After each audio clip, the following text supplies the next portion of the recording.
You're like a circle that floats around me, keeping me. Coucou mes calientes, j'espère que vous allez bien. Donc on se retrouve aujourd'hui pour une nouvelle vidéo. Là je vais vous parler un petit peu les difficultés que je rencontre avec mon fils. Du coup je vous parle de Abraham, ça veut dire qu'il a 6 ans. Et c'est un enfant en fait qui est juste extraordinaire. C'est un enfant, il est tout le temps dans la joie, tout le temps heureux, tout le temps bienveillant. Enfin, il écoute, c'est vraiment un enfant parfait. C'est-à-dire que quand j'ai eu ma grossesse, une grossesse parfaite, un bébé qui a fait ses nuits au bout d'un mois, je vous jure, la tête de mes 2 enfants, c'est vrai, au bout d'un mois, il faisait ses nuits. Il a marché rapidement, 8-9 mois, il marchait, tout se passait bien. Quand je vous dis c'était le bébé parfait, c'était vraiment le bébé parfait. On pouvait sortir avec lui au restaurant, on pouvait sortir avec lui n'importe quel lieu public. Il était calme. Ça couche, il y a du caca, du pipi, zéro réaction. Vraiment très, très rarement pleuré. Que ce soit en public, très rarement fait des crises. Et il était parfait. Parfait, parfait, parfait. Jusqu'au jour où il a commencé du coup à aller à l'école. Ça veut dire que déjà il a pris beaucoup de temps à se développer au niveau du langage.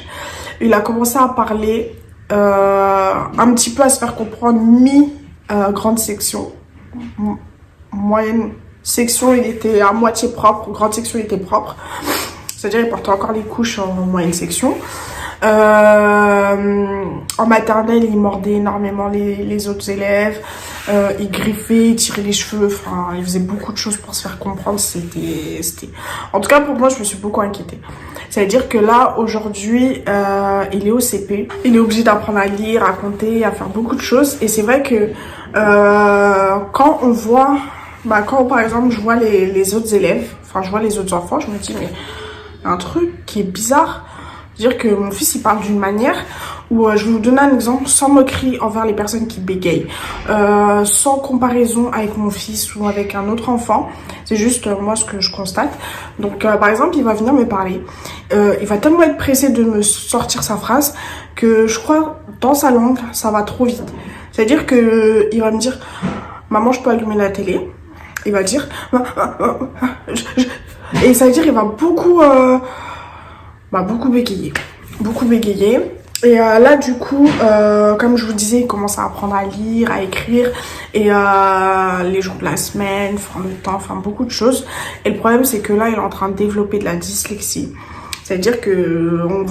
c'est l'étape suivante après le bégaiement. Et sachant que j'ai déjà fait plusieurs demandes d'orthophonistes sur 3 communes, je suis en liste d'attente depuis 2 ans. Et jusqu'à aujourd'hui, j'ai pas de nouvelles.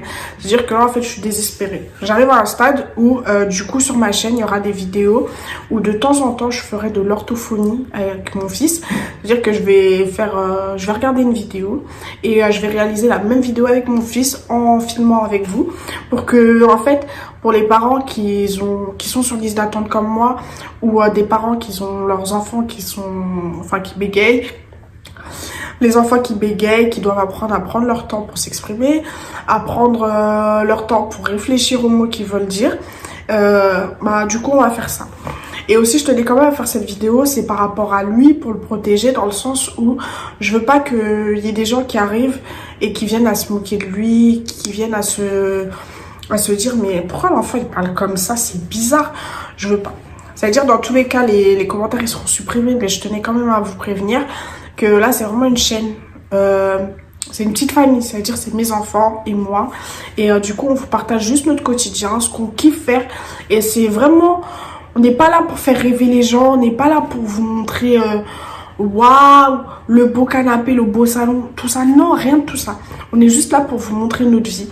C'est-à-dire que moi je suis pas plus riche qu'une autre qui me regarde, je touche pas à ma vie comme voilà. Je roule pas dans des voitures de ouf. En fait, je suis juste classique. Et en fait, c'est ce côté-là que je veux vous montrer. Et que vous voyez aussi. Et voir aussi mes enfants dans leur évolution.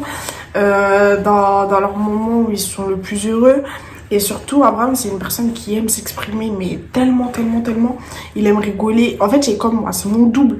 Il rigole pour tout, il joue pour tout. C'est vraiment mon double. Donc, j'espère en tout cas que vous serez indulgents et que vous serez pas trop dur. Pour les parents qui traversent les mêmes choses que moi, n'hésitez pas à mettre en commentaire si vous avez traversé ça, si maintenant ils sont grands, qu'ils s'en sortent. Ça me ferait du bien parce que je suis un peu inquiète, je vous cache pas.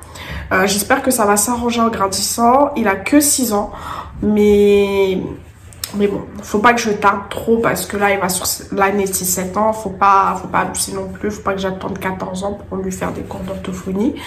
Donc, j'espère que au cours de ces prochaines vidéos, il va pouvoir s'exprimer de mieux en mieux. Et j'espère que tout ira bien. Donc voilà, c'était mon petit message. En tout cas, n'hésitez pas à vous abonner, à liker, à partager le contenu qu'on va vous proposer. Et je vous fais plein de bisous. À la prochaine.